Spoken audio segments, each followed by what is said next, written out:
Hi, everybody. Giles Martin, son of producer George Martin, who's been involved in the Beatles releases and the remixing of so much stuff, has made a comment in an Abbey Road Tribute post from January the 5th. Okay, according to the Abbey Road Tribute post, Giles Martin says the Beatles vault is effectively empty, that after decades of systematic excavation, Giles has been clear about one thing.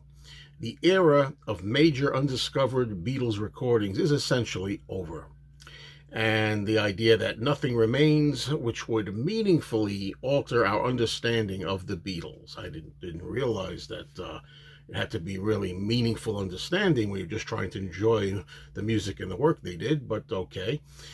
Giles Martin has argued that releasing everything simply because it exists misunderstands the purpose of archival work. The goal is illumination, not accumulation. All right, what do you feel about this? I know I was thinking, well, Giles Martin says this, he thinks this, he feels this. The first thing I was wondering to myself is this part of the new regime that's coming in? I mean, there's a new CEO in town, okay? Tom Green.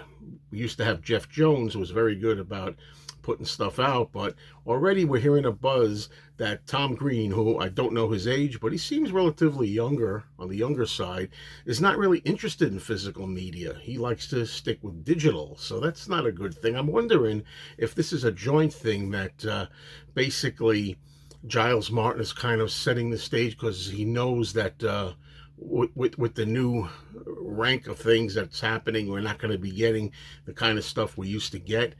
I don't really know. Now, Giles Martin, I've never been a big fan of. I've made no bones about that. I think just because his name is Martin and he has a G, Giles instead of George, and he's the offspring of the great producer George Martin, doesn't mean that he should be the one for, just for name check purposes to do these remixes. His remixes to me have not really been wild about all the time. I think it's 50-50. 50% of the Giles Martin redos I've enjoyed. The other 50% I've been disappointed with. Now, but whose decision is it here? Whose decision is it going to be? Is it Tom Green's? Is it Giles Martin's? I mean, I don't think personally Giles should be making these decisions. I think it should be up to Paul McCartney, Ringo Starr, and the families of John Lennon and George Harrison, really, to say what they want to come out or not. Now, I don't know really what is meant by this. When he says there's no more of significance, that's a matter of subjective opinion, isn't it? If he's talking about proper songs, if he's saying there's nothing really to mine in the Beatles vaults anymore for proper songs, that we've gotten everything there is. I mean, we've had, different songs other than what they usually release that we're used to. We're talking about stuff like Leave My Kitten Alone. That means a lot. If You've Got Trouble, You'll Know What to Do. Things like that. Besame Mucho. Some of these other songs that are different, we've gotten those all. I understand that well has run dry of new Beatles songs. But however, when we're talking about demos and we're talking about outtakes, I think there probably is a lot more. And who's to say what's important or not? I think that the evolution of a song is interesting to fans. I want to hear different versions of I Saw Her Standing There. I want to hear, as we had on Anthology 1 and 2 and 3, I want to hear I'll Be Back, how it starts a certain way, then the tempo changes and the structure of the song. I want to hear how 8 Days a Week changed. There were a lot of songs like that. No Reply. We got a lot of those already. And who's to say that stuff was any more significant or illuminating or, meaningful? Who's to say that stuff was any more so than other stuff that still remains in the vaults? You can't tell me, a lot of people think that this, but you can't tell me that with the early albums, Please Please Me, With the Beatles, A Hard Day's Night, Beatles for Sale, and Help, you can't tell me there are not some takes in there that are interesting that we have never heard. Have we ever heard another take of You Like Me Too Much, if that exists? I mean, some of these things I know they kind of went right in and did it one time, but I know we have other things that are around that we've heard them on bootlegs. Some of the stuff that we've heard is like "Don't Bother Me," "Thank You Girl," and "Thank You Girl" is a really interesting outtake on bootlegs because you get to hear Ringo trying to perfect the drumming to the end of the song on that. "From Me to You," "She's a Woman," "I'm a Loser," "A Hard Day's Night," "There's a Place." Now we've also heard takes of "Misery," we know on bootlegs that exist. What about the early version that's circulating now of "What Goes On"?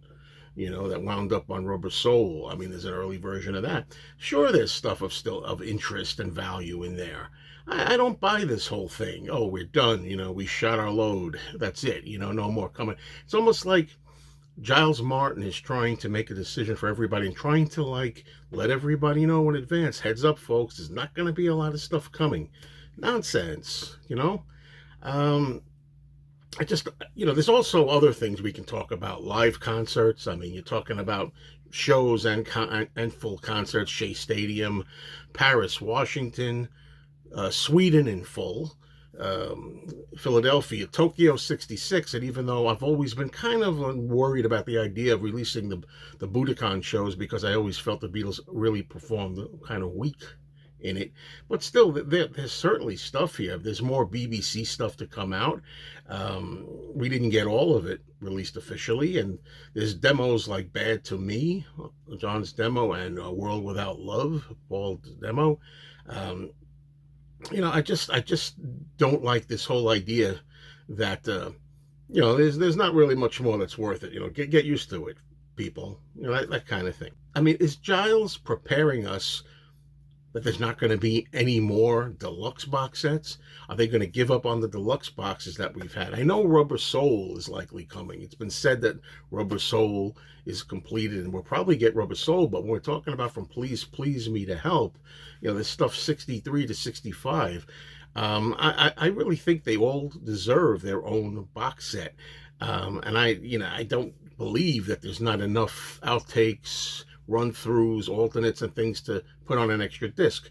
Now, some people are speculating, well, what if there's not enough to put a full deluxe box, but we get like a 2 CD set of the earlier albums, 2 CDs, a bonus CD with rehearsals, outtakes, alternates, demos, and then we get the remixed album on the other CD. Even though I'd like a full box for every one of these, I wouldn't be against, as a fan, if necessary, getting a 2 CD set or even pairing them together. Some people are thinking instead of putting them out separately, you can have Please Please Me and With the Beatles for a 63 set. You can have A Hard Day's Night, Beatles for Sale for a 64 set, and you can have Help and Rubber Soul for a 65 set. If necessary, I would accept that as a fan. I keep thinking of all other kind of tracks that we've heard before that exist. The alternate Revolution 1 that everybody wants, the longer version of Helter Skelter, which I don't know. We know that Carnival of Light is there and that it's supposed to be pretty bad from the people that have heard it, but I'm trying to say there's still stuff here. I just get the vibe here that for some reason Giles is trying to prepare everybody or sell this notion that we've given you all there is to give, so we're kind of done for the most part. Nonsense. And that's my thoughts on this. I'd like to know what all of you think out there.